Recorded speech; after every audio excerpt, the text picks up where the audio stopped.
So, Tom Atlee, it is a delight to have you in on this conversation series on the future is calling us to greatness. Thanks for being willing to have this call. Hi, Michael. Glad to be here. Yeah. So, I just want to say this for my listeners and viewers that Tom and I have known each other for about 15 years now, and I have valued his work in the field of collective intelligence. I think we first actually encountered each other on the whole issue of Y2K in 1998, 99, and that sort of thing. And Tom has been just a dear personal friend for the last decade. And I've looked forward to this conversation because I find Tom to be one of the most insightful thinkers and hearts on the topics related to wise democracy, related to collective intelligence, related to how do we facilitate gaining wisdom and then acting on that wisdom in culture. And so, Tom, I'd like to just invite you here at the start because some of our viewers and listeners may not be familiar with your work. So if you could just sort of start by sharing sort of what your field of expertise, like what are you particularly passionate about and have been engaged in for some time, and then we'll just start from there. I just realized I can do that by talking about the first time we met that I recall, which was out at Lost Valley in Dexter, Oregon, where we were both speakers at a Y2K conference. And we were concerned, on one hand, that Y2K was going to be a big disruptive factor and that communities needed to prepare for it because it was going to be, things were going to hit the fan pretty intensely. And on the other hand, that disruption created an opportunity for tremendous shift in the business as usual rut that our civilization is in. Things would get up, turned upside down, and people would be looking for other answers. And we were both speakers at this conference, and it was a 2-day conference. And after the first day, we were sort of people who the organizers and the speakers are sort of gathered in this auditorium, and you said to us, I have something I just wanted to check out with you guys, see what you thought, and if you'd indulge me for a little bit, and got up on the stage, and you told a holy roller version of the history of the universe in about an hour, and my jaw was just dropped open. I couldn't believe what I'd just seen. I'd never seen anything quite like it. And the next day, I had planned this talk, which was entitled "Y2K is a wall that a door that looks like a wall," and I started out saying, we are nature's creativity on speed, and that unless we create ways to monitor our creativity, we will create the means to destroy ourselves. And that generalization about Y2K has held, even though Y2K didn't do that. We have so many ways. We are all these overwhelming global problems that we face are overwhelmingly designed by us. They wouldn't exist if we weren't here. Nuclear stuff, climate change, technology gone rampant. There's a few things. Comets and, super volcanoes could do us in also, but they're nothing compared to the ones that we have created for ourselves. I mean, there was talk of us turning the Earth into a black hole or destroying the fabric of the universe with the Hadron Collider experiments. It's just like we are extending our powers into realms that we were not evolved to comprehend. And we actually, even though all of our little experiments and formulas tell us we know what we're doing, we actually don't. And so my inquiry, I sort of started out, growing up as a peace activist, a sort of left-wing peace activist. I had a watershed experience on the cross-country Great Peace March with hundreds of people, 400 or 500 people walking across the country together. And because its top-down organization fell apart 2 weeks into the march, in the middle of the Mojave Desert, walking across the country, we were left to our own devices. We started out with 1,200 people, and 2/3 of us went home, and the other third had no organized way to organize ourselves. Nobody was in charge. Everybody was, soapboxes all over the place, people standing up saying, this is what we need to do, gather around me, and nobody listening to anybody. It was a total mess. And we holed up for about 2 weeks in an MX track in Barstow and argued and talked and fought and organized and whatever, and then started marching across the country with, again, nobody in charge. And that was my introduction to the power of emergent self-organized behavior and collective intelligence. We came very close to falling apart a number of times, major disagreements. And we had learned from a native guy on the march circle process, talking circles, listening circle, sacred circle, whatever you want to call it, passing a talking stick.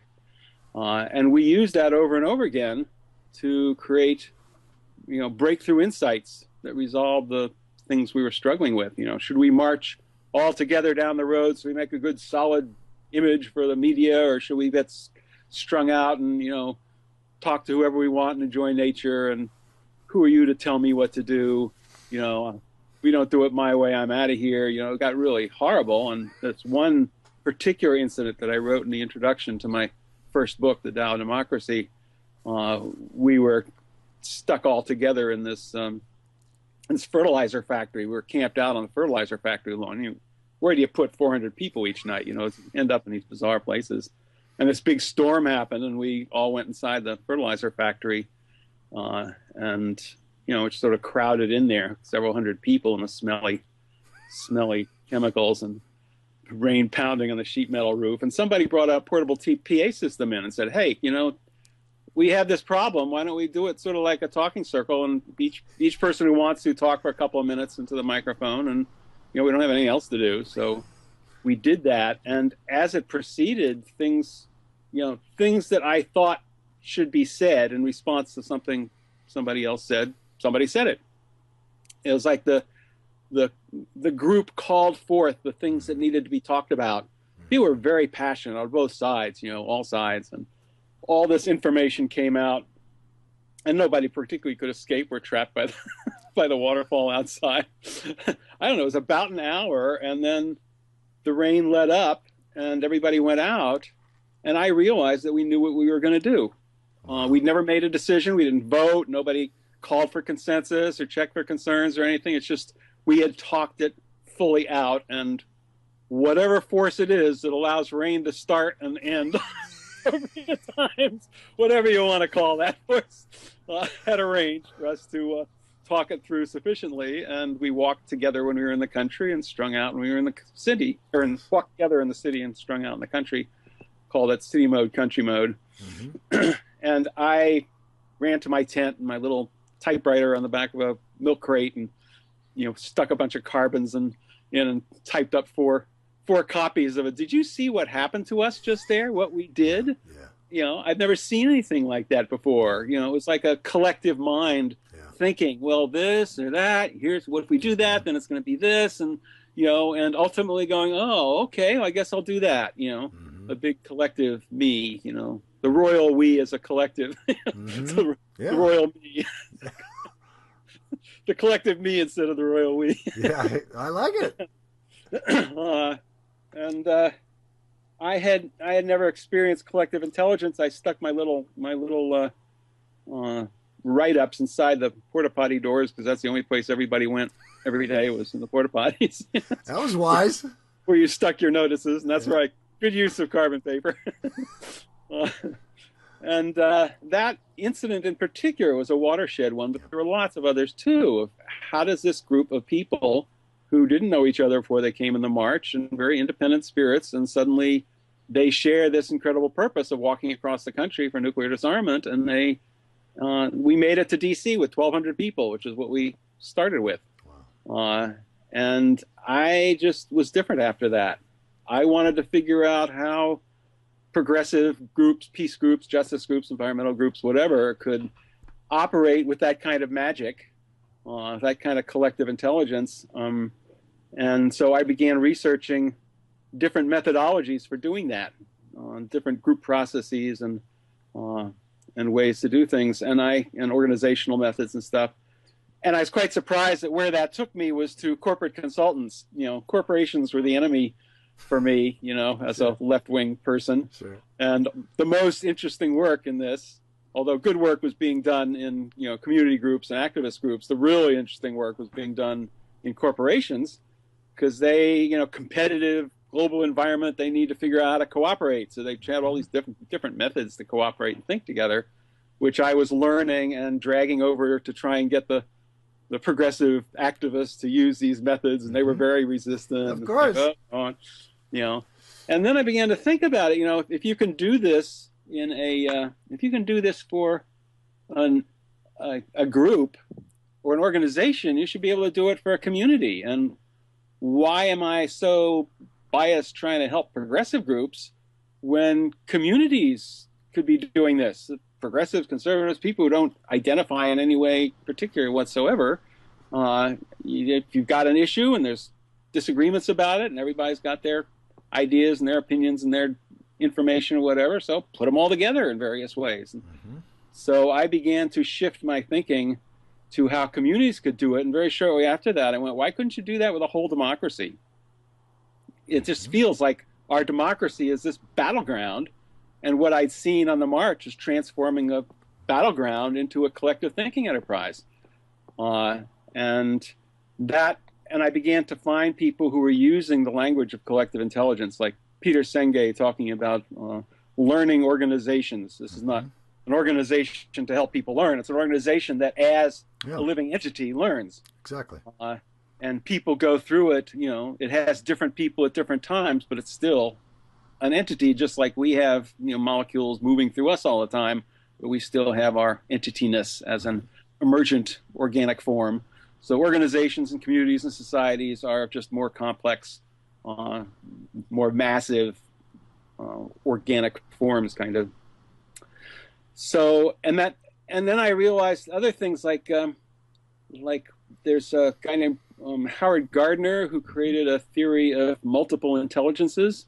And I went, okay, there's something funny here. There's something when I'm looking at intelligence, how to be smart, how to have our mental models somehow reflect what's actually out there. It's sort of what I thought intelligence was. It's like, how successful can you be? But you're successful because the way you're thinking matches what's there. So when you do something in the world, it has more success than if you have faulty mental models. If you think something's there that isn't, or something isn't there that is, when you get your ideas straightened out, you can behave much more coherently, and as you talk about, being in alignment with reality. So here was another. Okay, so you have multiple intelligences. And lots of people talk about head and heart, getting head and heart together. And I'd all long sort of intuitively felt, head's pretty necessary, but you also need heart and intuition and guts and more, and guy named Edward de Bono says here's 6 thinking hats that organizations need to have, all sorts of different ways to think. Okay, so learning styles, these are different cognitive ways of dealing with the world, of noticing what's going on in the world and relating to it. And so that's another piece. Like, okay, part of collective intelligence is using that diversity of cognitive styles in a group well. And I was raised as a Quaker in my teens, and the Quakers have this interesting spiritualized form of consensus where they wait upon the light. They sit there waiting for God to tell them what to do, and in silence they're sitting, and when somebody feels moved to speak, they'll stand up and say whatever it is came to them, on the assumption that spirit moved them, spirit informed them, and they say their thing and they sit down, and that's taken with a grain of salt, but it's accepted as, this is the whole of the universe, the spirit of the universe is speaking through the people. There's another way to interpret that, which isn't quite as it doesn't trigger somebody who's sort of cautious, I didn't get the question. No, I'm just trying to say that Quaker, if like I do, I personify reality, that God is, at the very least, whatever we mean by God, can be nothing less than reality personified, then the Quakers, in their waiting in silence, speak on behalf of what they feel reality is saying in that moment. And it's one of the reasons why when somebody speaks sort of the spirit of the meeting, the word spirit doesn't have to be understood in a disembodied entity. It can be the sense of what the reality in this context is saying to us. I love that way of thinking. Right. Well, there's So yeah, so my point simply was in terms of I find that very inspiring. The Quakers weighed on the sense of the meeting, the sense of what is reality saying to and through us here, and who gives voice to that. And I think that's a profoundly important model. Mm-hmm. There's lots of different ways to describe it. Correct. But there's what the quality of experience of the people involved in that is of a waiting, a receptiveness. It's different from putting your own idea forward. Exactly. Different from thinking things through. There's the spiritual language is channeling or whatever. There's an openness and a sense that the whole of whatever, the whole group, the whole world, the whole whatever, the whole of reality, the whole is giving you a piece of what's needed. And consensus in the Quaker tradition is you get lots of different pieces from different people, and they add up. If you can somehow work them around to be coherent, you are then coming very close to what is appropriate for the whole of reality, or what God wants you to do, or what the light was trying to communicate, whatever your language is. Exactly. So that felt like I began to realize that my inquiry, that collective intelligence was only part of my inquiry. It was like, what does intelligence look like when you take wholeness and interconnectedness and co-creativity seriously? It should theoretically be called whole intelligence. So there were a number of dimensions of that, some of which I've talked about. So another one is like Aikido, where the person's attacking you and you move with their energy.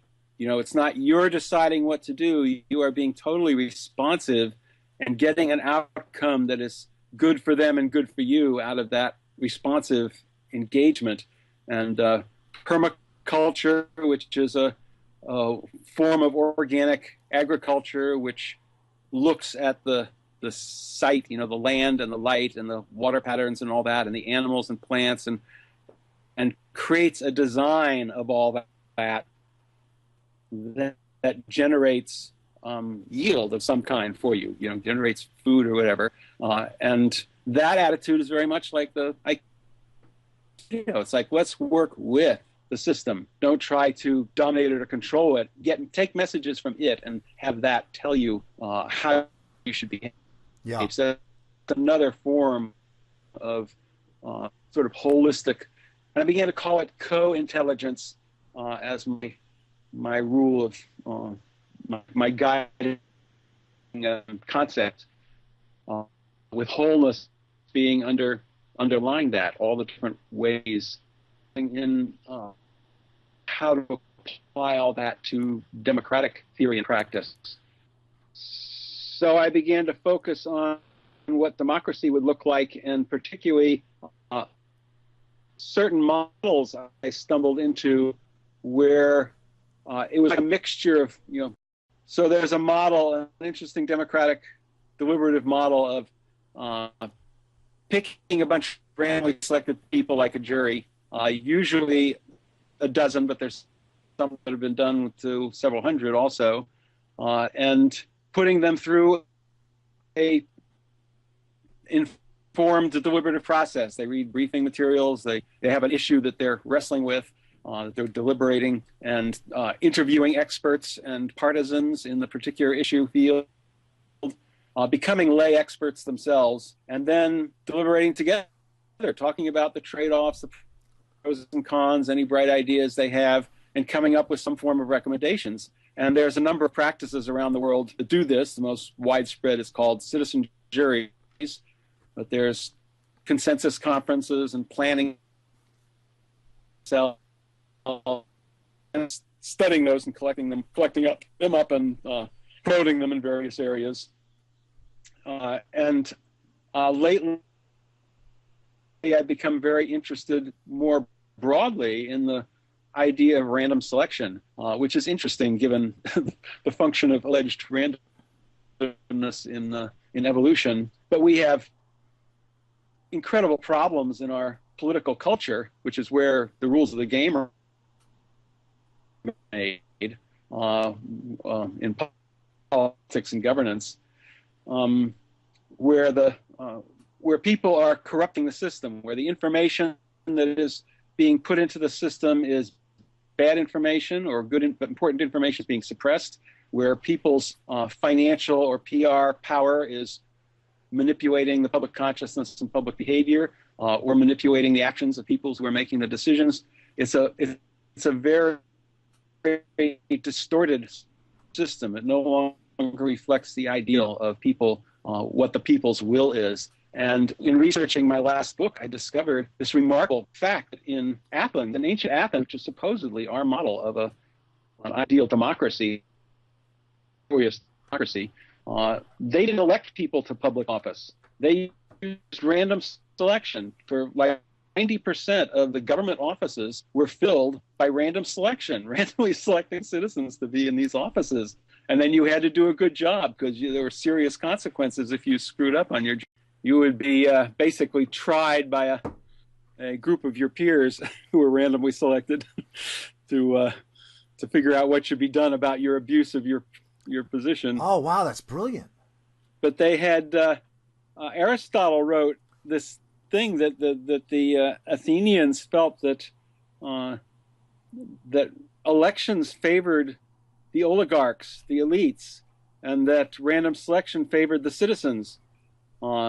And in the process of somebody's life as a citizen, and the citizens, of course, were male members who had a history of being citizens of Athens, residents of Athens. If you were a woman or a slave, you didn't have citizenship rights. Right. But that was the idea of citizens, and all citizens participating was something that was pioneered in Athens. And the citizens, of course, voted in the assembly. We knew about that. Most people who know anything about Athens democracy know that all the citizens could show up and vote on various proposals in the assembly. But most of the proposals that were presented at the assembly were created by this group called the Boule, which was 400 or 500 randomly selected citizens who served for a year as sort of legislators. Wow. They did pass proposals, but they created them. And that, as we know, the people who create the choices that people vote on are, the people who hold the real power. Yeah, yeah. So this was, and anybody, the citizens usually held one or two official government posts in the Boule or in some bureaucratic function during their lifetimes, every citizen. So this was government, really government of, by, and for the people. Wow. In a way that is so far beyond ours. And the idea of having elected representatives is properly called a republic. So we call it a democratic republic, and the democracy part of it sort of has to do with the rights of citizens more than the actual participation in governance. Our governance system is much more like a republic. But I was quite fascinated to learn all this, so I became interested in random selection itself, and so I've been studying that in the last year, reading some books and articles and connecting up with people. I just did a blog post on it, so that's my current interest. And what part of the theory is that, and this is done mostly academics are interested in this. Part of the theory is that the random selection creates what one theorist calls a blind break. It creates a period of time in a process during which human agency can't play a role. So there's no reason being applied, but there's no non-reason being applied. There's no compassion being applied, but there's no cruelty being applied. It's a break in all human agency. And if you have a functional system where human agency is being used really well, it would be stupid to have random selection.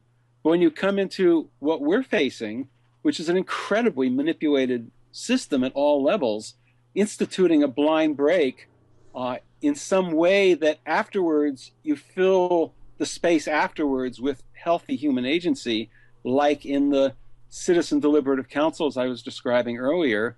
You have a randomly selected group of people where it's really hard to manipulate who gets chosen, and you have information that's being collected to brief them in a way that many people on all sides of the issue have a say in how that information is framed, so it has a kind of balanced thing. And then you have impartial facilitators who are facilitating it.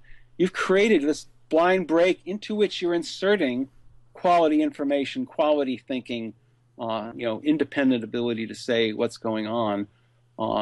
And that pattern, particularly the insertion of good human agency after a period of no human agency, is something that would be very valuable for activists to understand, and for it to be entered into our political thinking.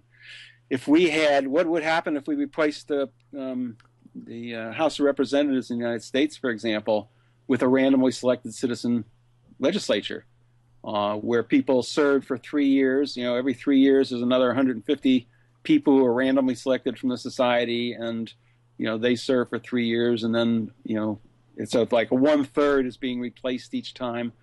That's one of the things I postulated in my book, and there's a number of people who have written about that in very intriguing ways. Lots of visionaries are beginning to play with this idea. People who are looking at random selection are there's lots more material on this subject. It's a asymptotal curve in terms of publications over the last 10 or 20 years. Really, really interesting. Well, one of the things...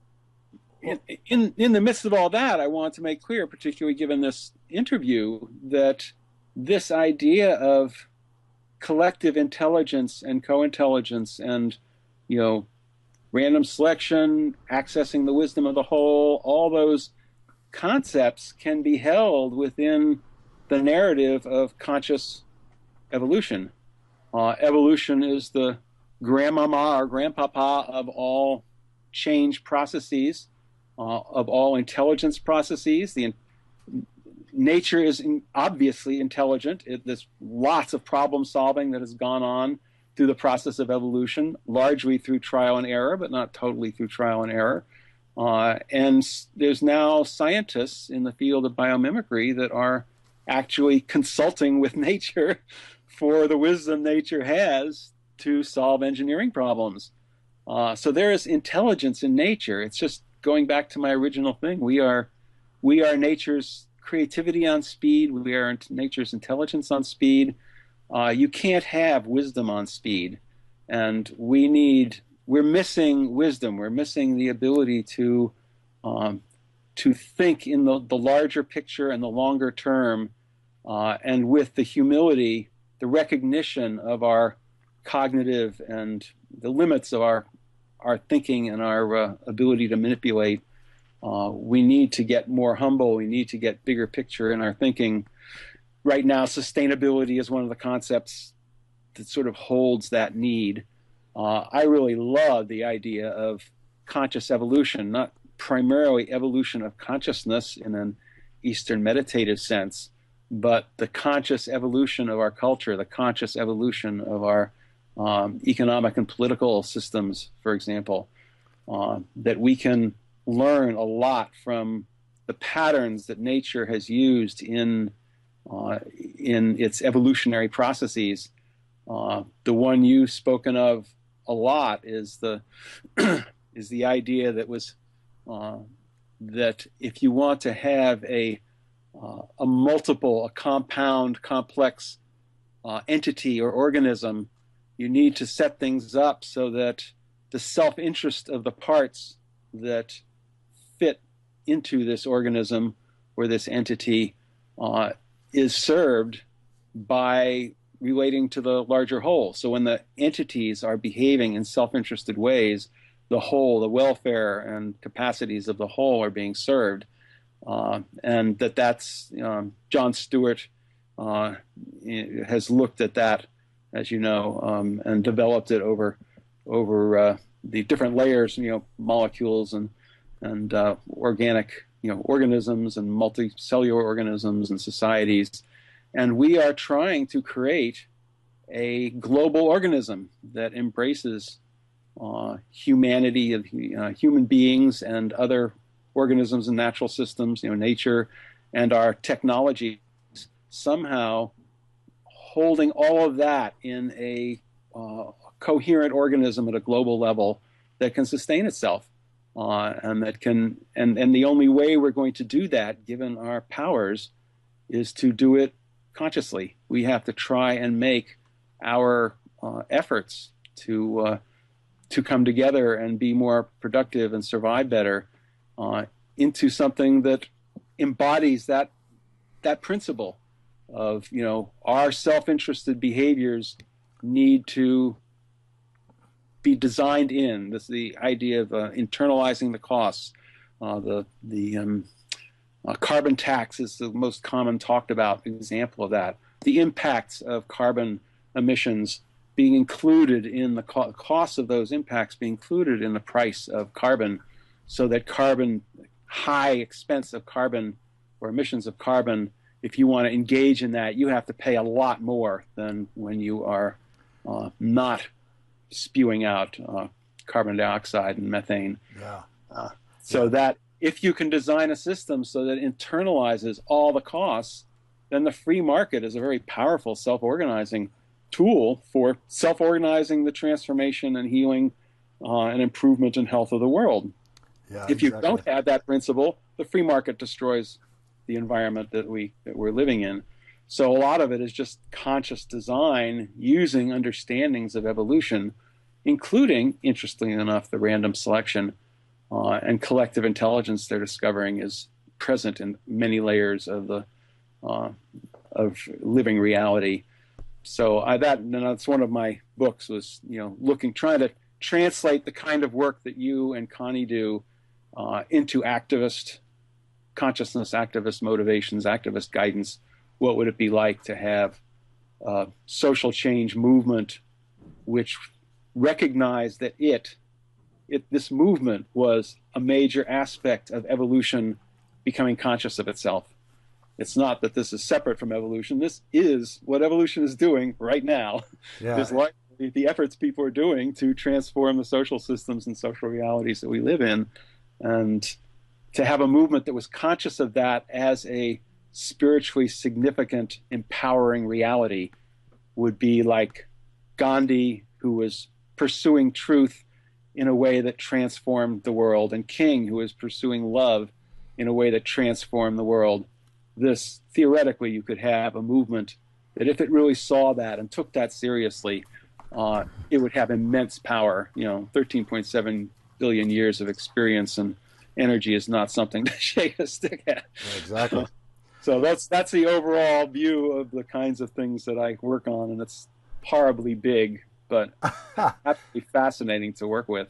Because you've touched on a number of things that I want to just briefly comment on, and then perhaps have you go further into depth around.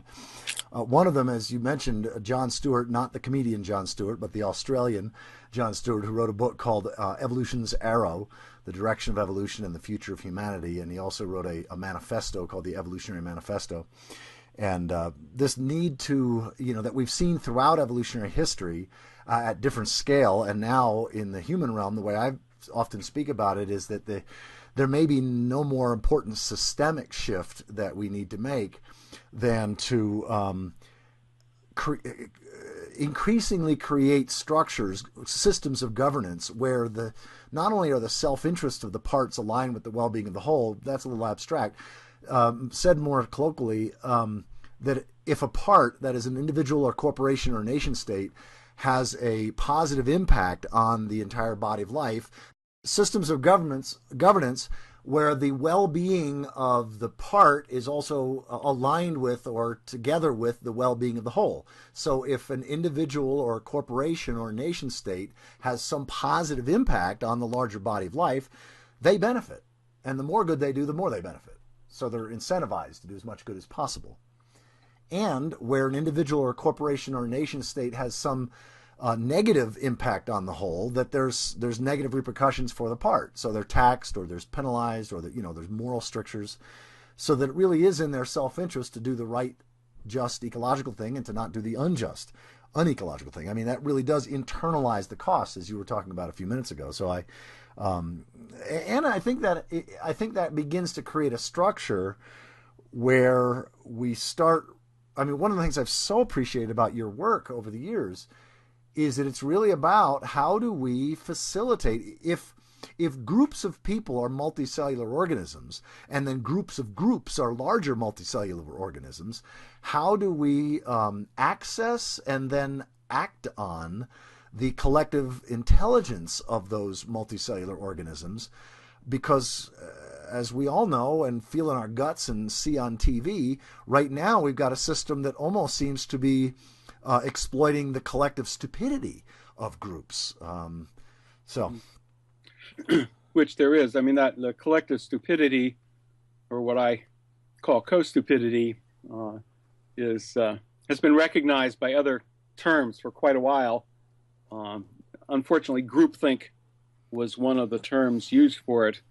But I will sometimes go, when I do a talk on generally co-intelligence, I will ask a crowd, how many people here have ever heard of co-intelligence or know what co-intelligence is? And they will stare at me blankly.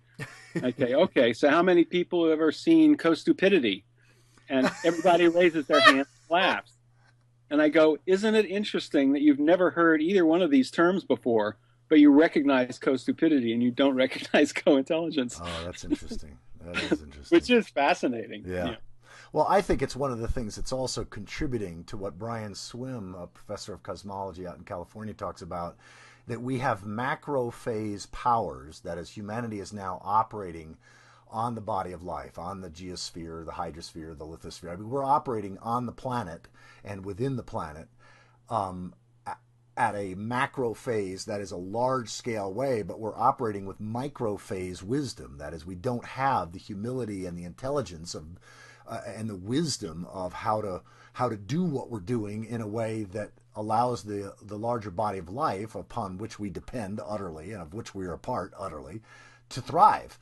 And the idea that you can have thriving humans in a sick and dying world is collective insanity.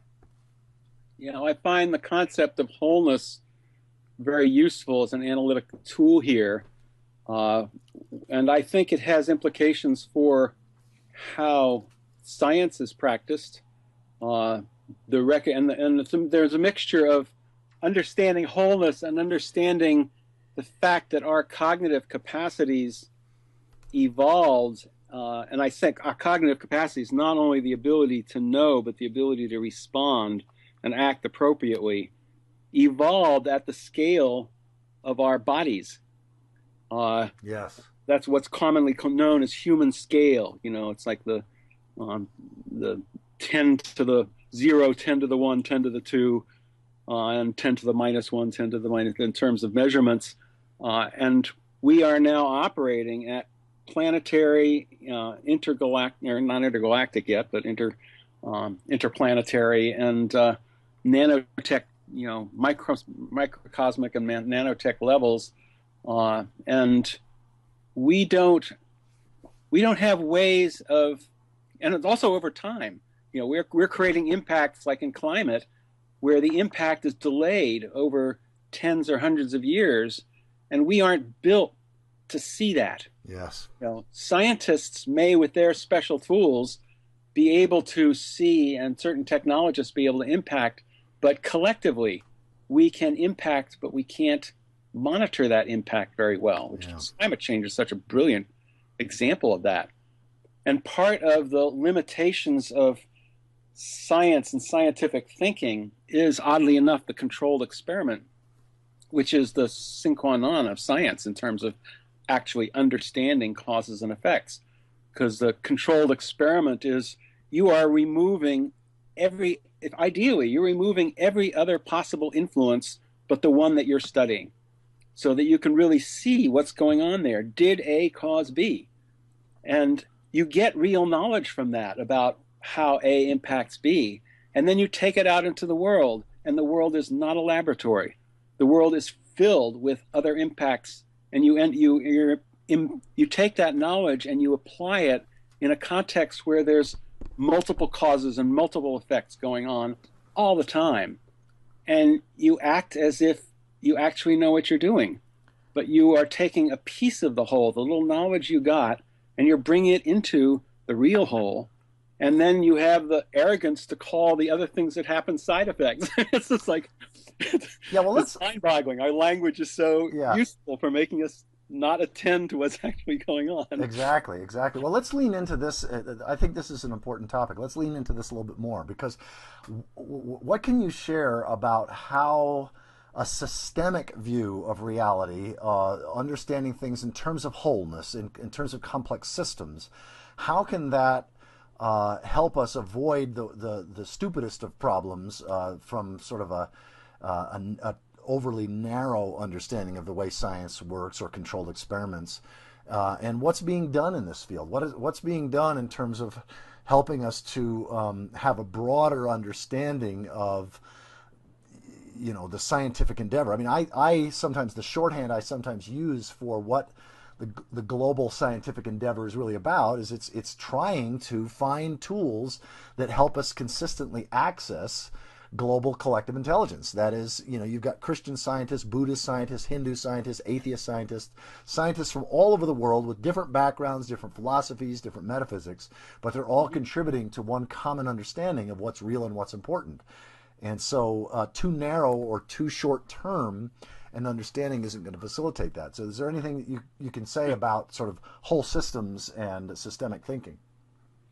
Yeah, I think one of the interesting trends in science, I mean, we used to have a sort of holistic view of the universe that was built on, nature, the understandings of nature in a place, kind of indigenous science, what you need to know to survive well in a place. And then you built up these civilizations that created these giant narratives, philosophies, and especially religions that said this is the way the world is, and that worked, within those limited times and places. And then you have the Enlightenment, the Renaissance, and then the Enlightenment, and the idea that, people and things are all separate, and that they interact, and that we can understand and use those interactions, and that created the electoral democracy and physics, Newtonian physics, and all that, and that had tremendous power at our scale, unprecedented power, technological power that gave us. But in the last 100, 150 years, there have been new scientific fields that are more holistic and understand interconnectedness and the way different elements are participating in creating the world that we live in. So we have quantum mechanics, relativity and quantum mechanics, which have embed a certain relativism and probability into our understanding of the world. And then there's ecology, which shows there in any part of this system that you are trying to understand, you can only understand in the context of all the other parts and their interrelationships. And the whole, it's like a forest as a whole protects trees that are in it from the wind and the rain. So it's like there's dimensions of wholeness even that are part of it. It's not just the parts and the interconnectedness. Mm-hmm. So there's ecology is giving us more of that sensibility. And then you get into chaos and complexity theory. And fascinatingly, and I've been wondering about this lately, fascinatingly, again, probability shows up. Mm-hmm. It's like we can't say, the quantum people are saying, we can't say that we can tell, the momentum and the location of electron at any given time. We can't tell both of those at the same time. So there's a way in which an electron is a field of probability. And then in complexity theory, they're saying, you have a bunch of what do you call it, the rabbit fox, mm-hmm. who are the populations rise and fall. There's more foxes, there's fewer rabbits. When there's fewer rabbits, there's fewer foxes, and there's fewer foxes, there's more rabbits. It's like there's no way to predict exactly what's going to happen to the fox and rabbit populations, but you can chart all that.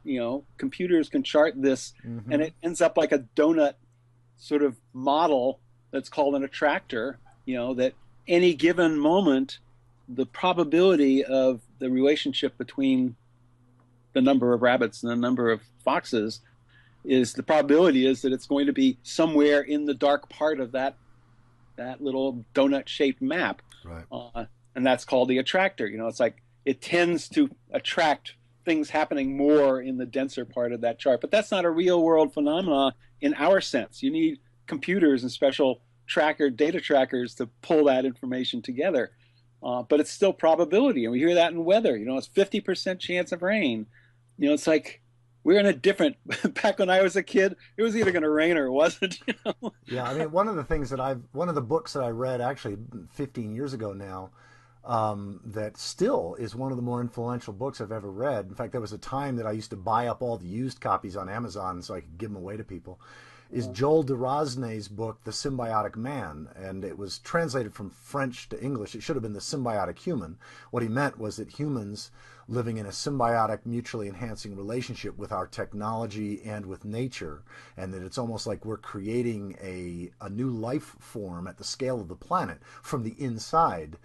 And one of the things that I really appreciated about Joel Durazne's work, and that book in particular, where he talked about just, the microscope gave us access to the infinitely small and intimate part of us.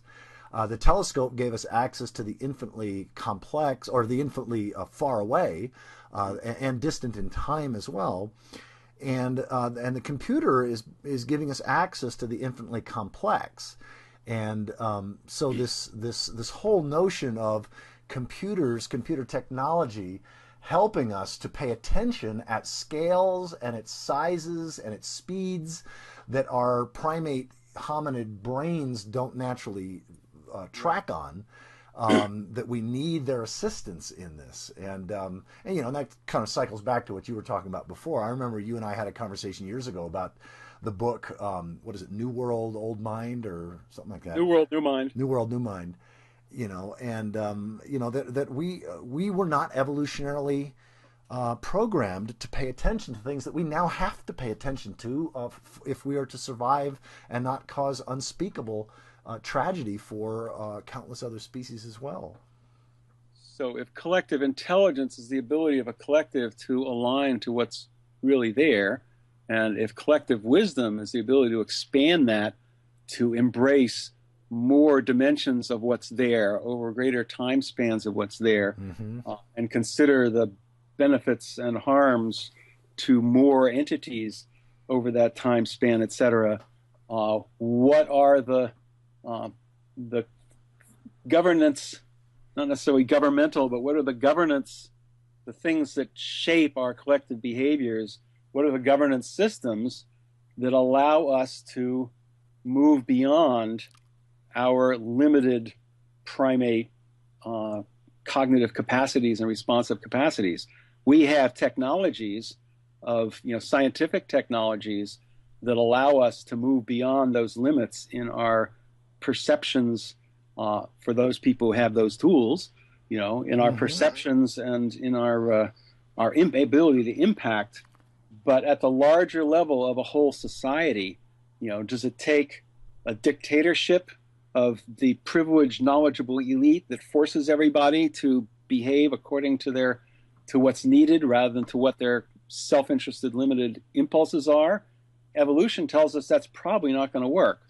That we need to design the systems where the self-interested behaviors of the people involved generate the well-being of the whole. And the part of the understanding of collective intelligence is a big part of our power is in our diversity.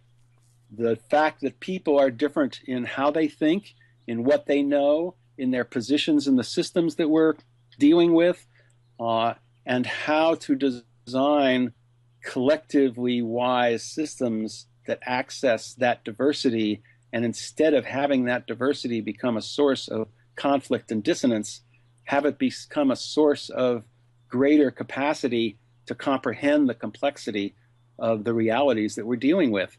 And science, as you're pointing out, is one approach to that. But my own position is that science deals with particular kinds of knowledge, and it has its own, just like certain religious fundamentalists or certain scientific fundamentalists who say that what we see is reality. And what I think the modern sciences are telling us is that none of us knows the reality, that we are, in fact, we need to have all of our different perceptions to begin to comprehend the reality that we're thinking of, and to have tremendous humility, and to think it's like there's systems that are built for humility, like the what's it called, the precautionary principle, Exactly. Which recognizes we're dealing with things that are too complex to just jump in on. Yep. Once we get a little bit of understanding, we really need to track it, carefully, systematically, before we apply that understanding across the boards. The EPA tests for toxics in our environment, but it tests for toxics of 100 or 200 substances. There are tens of thousands of substances that have been created and are now flowing through our environment and through our bodies and through the ecosystems. And we have no idea what any one of those does, to say nothing of their interactions and synergies. It's like we are way, way, way beyond in our capacities. So there's a sense of holding back, restraint. What does collective restraint mean when you feel you are all powerful and all knowing? Yeah. So there's a funny cultural transformation that needs to happen that is aligned with this particular trend in science of understanding we're dealing with probabilities and tremendous ignorance. Yeah. The idea of there being, 96% or whatever of the universe is dark matter and dark energy, and we don't know what it is. I love that. As a symbol of our ignorance, I just love them. Yeah. Yeah. Well, one of the things that this brings me back to is what we talked about probably a half hour ago. It's fairly easy for many of us to see that the Enlightenment was, the sort of the rejection of personification, unconscious personification, proved to be really valuable in many ways. But we're now sort of up against the limits of not having an I-thou that is a personal or an intimate or respectful or honorable relationship with nature and with time and with mystery. I mean, I see those as the three faces of reality, that nature is real whether you believe in it or not, and time is real whether you believe in it or not, and mystery is real whether you believe it or not.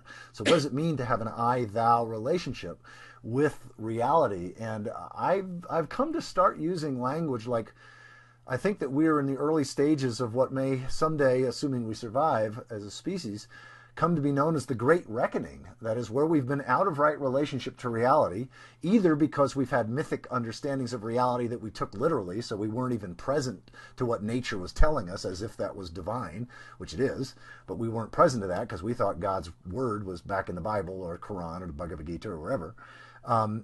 And we were no longer listening to what does the wind tell us? What does the climate tell us? What do the trees tell us? What do the forests tell us? Thomas Berry called it the spiritual autism. And so I think we're beginning to experience the Great Reckoning. My hope, my vision, one of the visions that keeps me inspired, is that this is also going to be the great homecoming.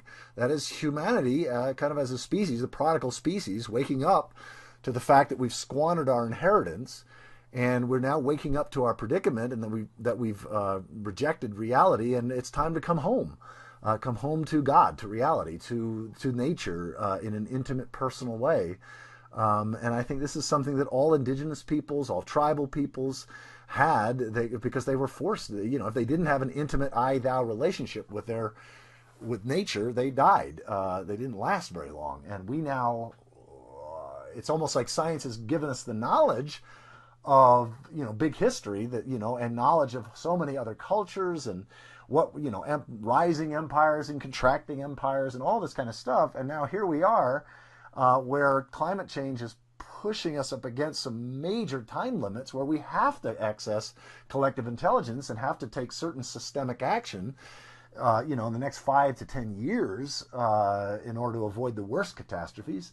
And we also have to come back into a respectful or honorable relationship with nature and with time. And these are big challenges.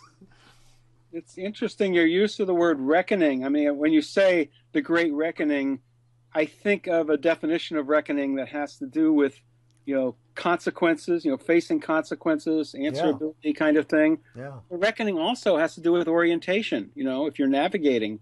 And it's interesting that the consequences can orient us. If we pay attention to consequences, they can orient us more to reality, because consequences are always messages from reality. Beautiful. About what we're doing. Yeah. But your phrase, right relationship with reality, there's a way in which that is, if it's taken generatively, is an infinitely powerful inquiry. It's like, what does right mean? What does relationship mean? What does reality mean? There can be an assumption of what right and relationship and reality mean, and therefore right relationship to reality is something that we identify and say that's what it is. But I think we are if part of reality is mystery, we need to have an inquiry and an active inquiry where we are talking with each other, and we are, embedding that inquiry in our educational systems, our scientific systems, our journalistic systems, our, governance systems. It's like, what is a right relationship to reality? How do we ascertain that? Yes. These are powerful inquiries for our cultural evolution.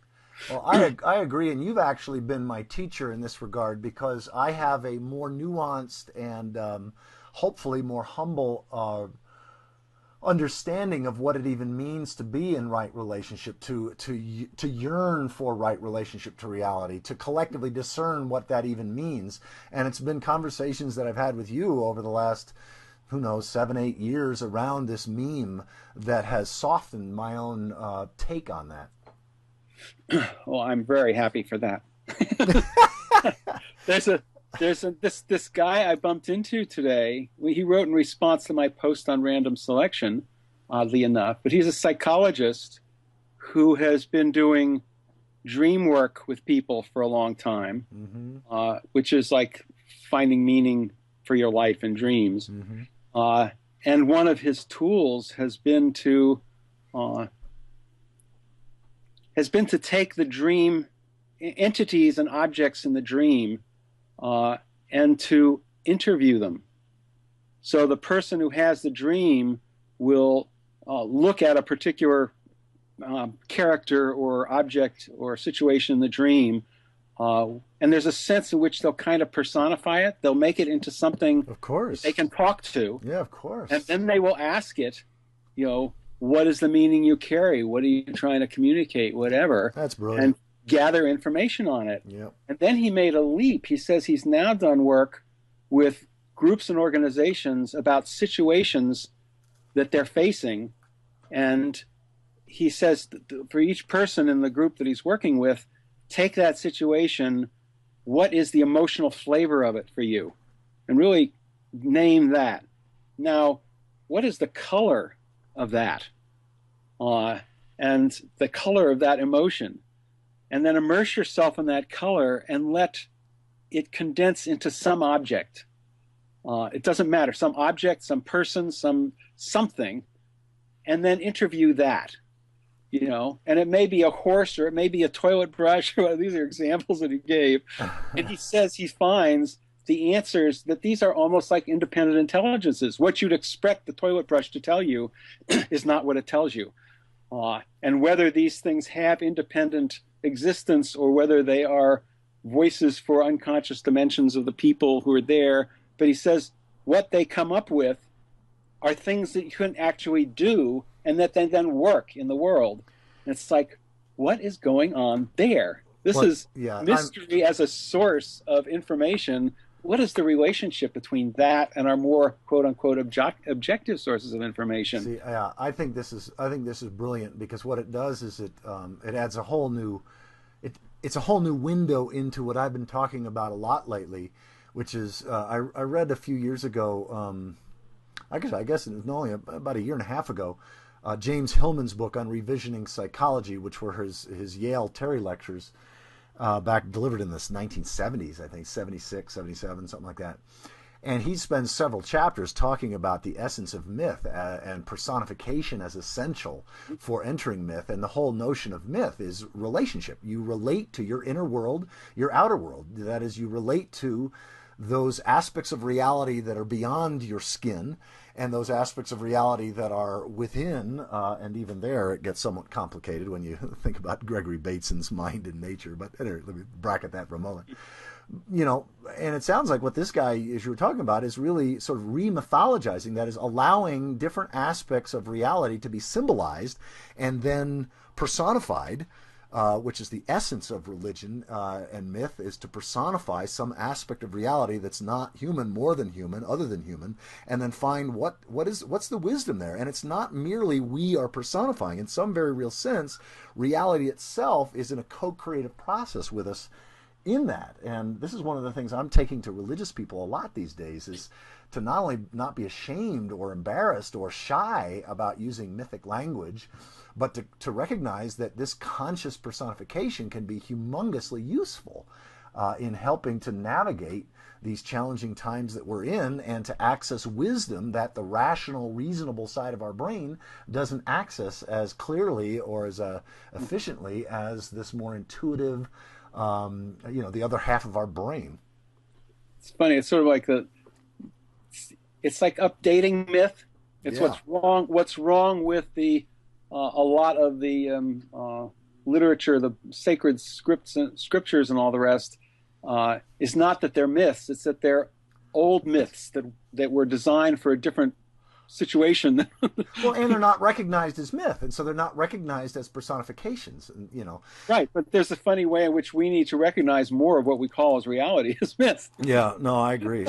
Well, Tom, I just want to sort of begin winding down, and there's one question in particular that I've heard you speak about before. I've spoken about it myself, and often give you credit for sort of sourcing this way of talking about it, but you add a new twist to the idea that, we sort of, many of us liberals and progressives sort of instinctually feel that compassion is always a good thing. And you've repeatedly cautioned against viewing compassion only in its positive side. And the example I remember using of the babies in the water. And so could you just talk a little bit about that? How can compassion sometimes get us into trouble? It's funny because I just realized that compassion is one form of human engagement with reality, one form of human agency. And my comments about it actually apply to all forms of human agency. Compassion is great, as is any kind of progress, improvement, whatever that we do, to the extent that we understand the larger wholes we're dealing with, the larger systems we're dealing with, the larger structure of our own motivations. It's like, to what extent are we seeing the whole and operating in that way? And when I've talked about compassion, compassion itself needs to evolve to embrace holistic and systemic understandings. And an obvious and painful truth or example of that is our last several hundred years, our historic use of medicine to keep people alive. That without an understanding of the limits of population growth, the limits of resources and population growth, our efforts to keep people alive are ultimately destroying us. The antibiotics that were the miracle thing that allowed a lot of this population growth to happen, it's now one of our most urgent emerging problems is that our antibiotics aren't working anymore. Right. We're close to a post-antibiotic age. Yes, and the pre-antibiotic age kept populations very small.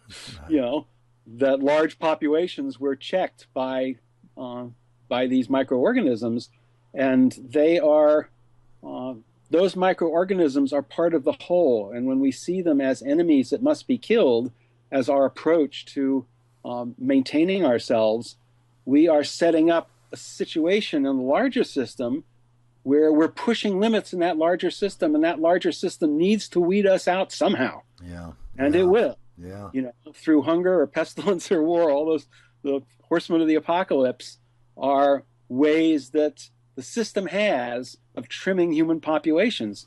And part of being conscious evolutionaries is in our structure of the ways we try to relate to reality that are beneficial to us. They need to be benign, beneficial, or helpful to the larger systems that we're in. Yep. If they aren't, reality will come back and check us. Yep. And I see our technologies as largely allowing us to step further and further out on these limbs, and that the limbs are going to break, and the level of crisis, catastrophe, suffering that happens if we don't check our impulse to keep pushing those limits is just mind-boggling. Yeah.